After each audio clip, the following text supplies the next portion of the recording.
গদাসুর বললেন, আপনি আমাকে বর দিন যে আমার মৃত্যু যেন না হয়। সমস্ত মানুষ একটি কথা বলে, আমার যেন মৃত্যু না হয়, আমি যেন এভাবেই কাটিয়ে দিই। কিন্তু সে জানে না এইভাবে বয়স থেমে থাকে না, মৃত্যুও থেমে থাকে না। মৃত্যু একদিন না একদিন আসবেই।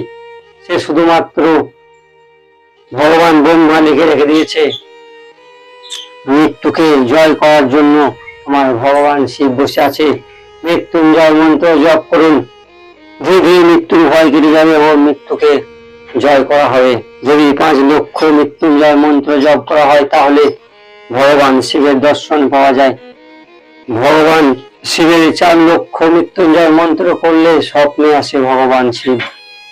যখন গদাসুর বললেন যে আমার মৃত্যু যেন না হয়, তখন ভগবান ব্রহ্মা বললেন, জন্ম যখন নিয়েছো মৃত্যু গ্রহণ করতে হবে, তুমি অন্য কোনো বর চেয়ে নাও। তখন গদাসুর এইসব কথা শুনে চিন্তা করলেন, দেবী দুর্গা আমার পিতাকে বধ করেছে, আমি এমন কিছু বর নেব যে কাম বিজয়ী। গদাসুর জানে জগতে সমস্ত মানুষ কামে বশীভূত, যে কামে বশীভূত হবে না তার হাত দ্বারা আমার যেন মৃত্যু হয়। তাই এইসব কথা বললেন আর ভগবান ব্রহ্মা তথাস্তু বলে চলে গেলেন।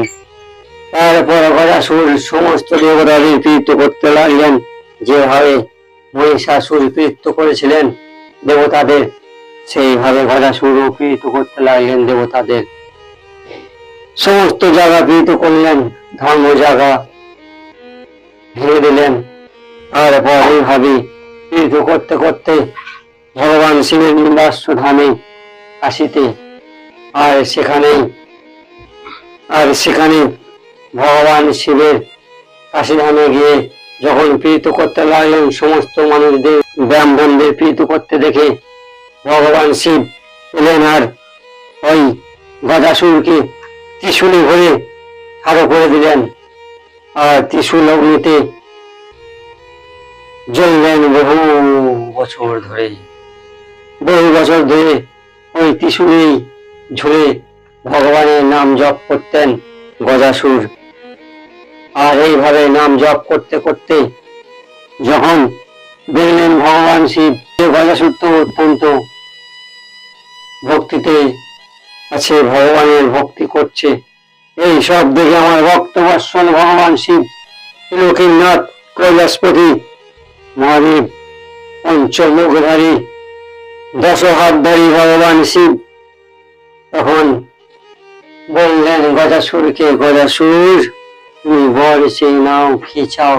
আমি তোমার ধ্যানে প্রসন্ন হয়েছি, তুমি কি বর চাও চেয়ে নাও, তুমি চেয়ে নাও।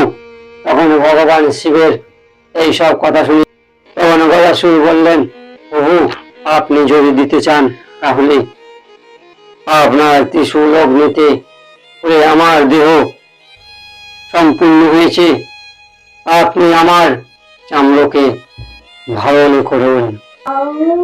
এই কথা বললেন গদাসুর যে আমার চামড়া ধারণ করুন। আর ভগবান শিব ওই গদাসুরের চন্দ্রকে ধারণ করেছিলেন।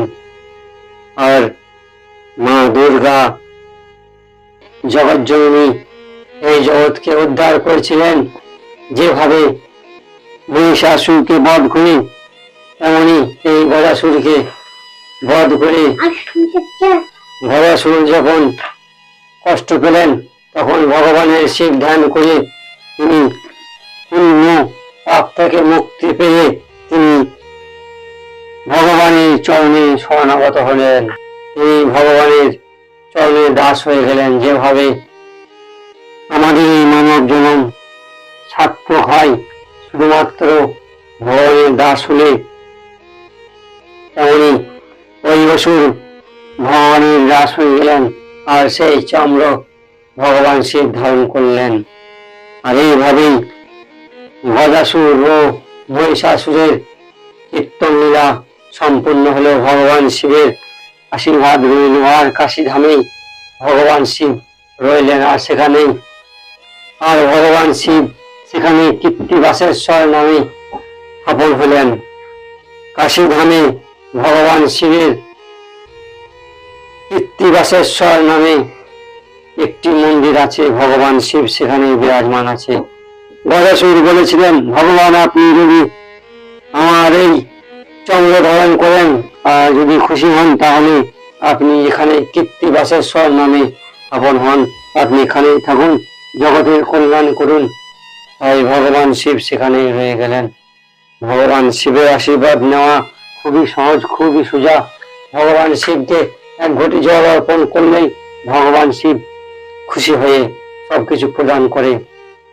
তাই যদি লক্ষ্মীর আকাঙ্ক্ষা থাকে, ধন সম্পত্তির আকাঙ্ক্ষা থাকে, তাহলে তামার ঘটে জল ভরে পদ্ম ফুলের বীজ দিয়ে ভগবান শিবের উপরে অর্পণ করুন, মৃত্যুঞ্জয় মন্ত্র জপ করুন। ধীরে ধীরে 3 মাসের মধ্যে মা লক্ষ্মী বাড়িতে আসবে। আর ভগবান শিবকে যদি চাল অর্পণ করা হয়, সেই চাল যদি অখণ্ড হয়, তাহলে ধীরে ধীরে মা লক্ষ্মী বাড়িতে আসবে। এইভাবে ভগবান শিবের পূজা ও আরতি করতে হবে, ভগবানকে ধ্যান করতে হবে। ওম নমঃ শিবায়, শ্রী শিবায় নমস্তুভ্যম। ওম নমঃ শিবায়, হর হর মহাদেব, নমঃ শিবায়।